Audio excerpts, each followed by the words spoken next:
So today what I wanted to talk about is employment processing, so processing of HR data and employment records under the GDPR.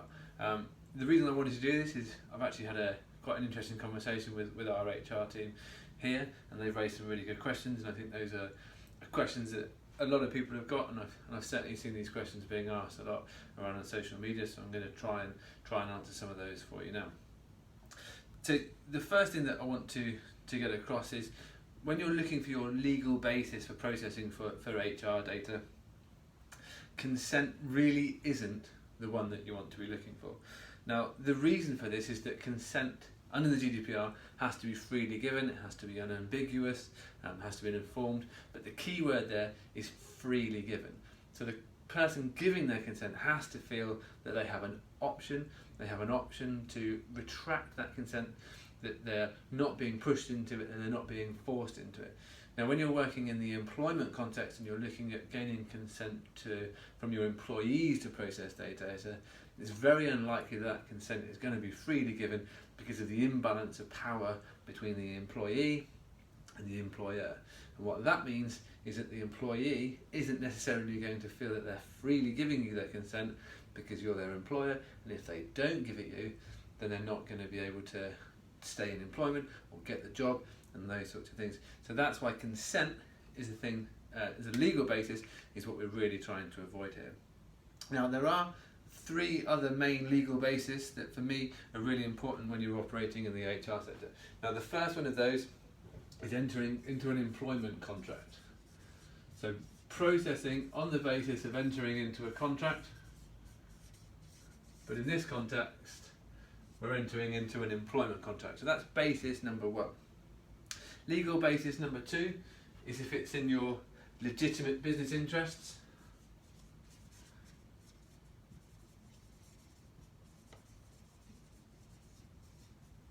Excuse my writing. And basis number three is actually under Article 9. So when you're looking at special category data, and this can be used for a number of things, but primarily for occupational health records and for return to work.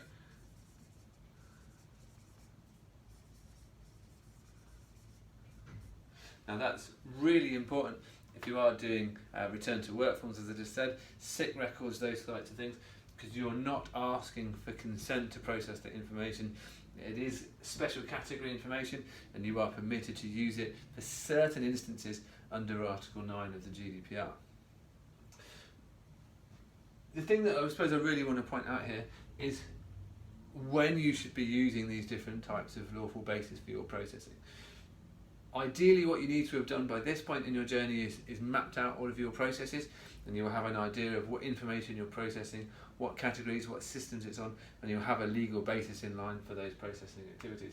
But just to make it clear, and just because it does get asked a lot, I think it's worth pointing out when you should be looking to rely on different types of processing or different types of basis. So, employment contract. This covers everything from payroll right the way through to back down to recruitment. So the recruitment of the individual, collection of information for CRB checks, collecting of information for the application process, anything that relates to the employment of the individual can be covered under the employment contract. By entering into this contract or entering into employment, you're entering into a contract. There is certain information that needs to be processed to allow us to do that things. That could include PDRs, it could include, as I say, payroll and benefits, benchmarking. When you're looking at legitimate interests, so I've been asked a question recently, can I share CVs with the hiring manager? So when we're looking to recruit new people and we get a CV in for a candidate, can we share that CV with the hiring manager? Do we have to get the consent of the individual? And the answer to that is no. It's within your legitimate business interests to share it with the hiring manager, because the hiring manager wants to know whether or not the individual is any good and are they going to want to employ them. So legitimate interests can be used for those kind of activities. It can also be used for passing information around the business. So if you want to share performance data with other parts of your teams or other departments, then you can use your legitimate business interests to allow you to do that. The same thing applies to succession planning. So if you're running an activity where you're looking for how you can better people around the business, how you can put people in better parts, better roles, then obviously the sharing of their personal data will be covered under your legitimate interests for those purposes as well. As I say, when it comes down to occupational health records and medical records, employment contract and legitimate interests aren't going to cover it, and neither is consent, because consent in those instances can't be freely given, because obviously if somebody's been off sick, you ask to see the record of their sickness so that you can determine whether or not they're going to be paid sick pay, then obviously that consent isn't going to be freely given, so you are going to be looking under Article 9, special category data, which is includes medical records, and there is a provision under there for occupational health records as well. So that's where you want to be focusing. The other things that you need to consider when you're processing employment information under the GDPR is that HR information, employment information is absolutely no different to any other kind of information. It's still personal data, it still relates to an individual. Just because it's being processed in an HR or an employment context doesn't mean that you don't have to apply the same rules that you have to apply to all other categories of personal data. So you're going to have to consider things like transparency. Make sure that you're being open and honest with both your candidates during your recruitment process.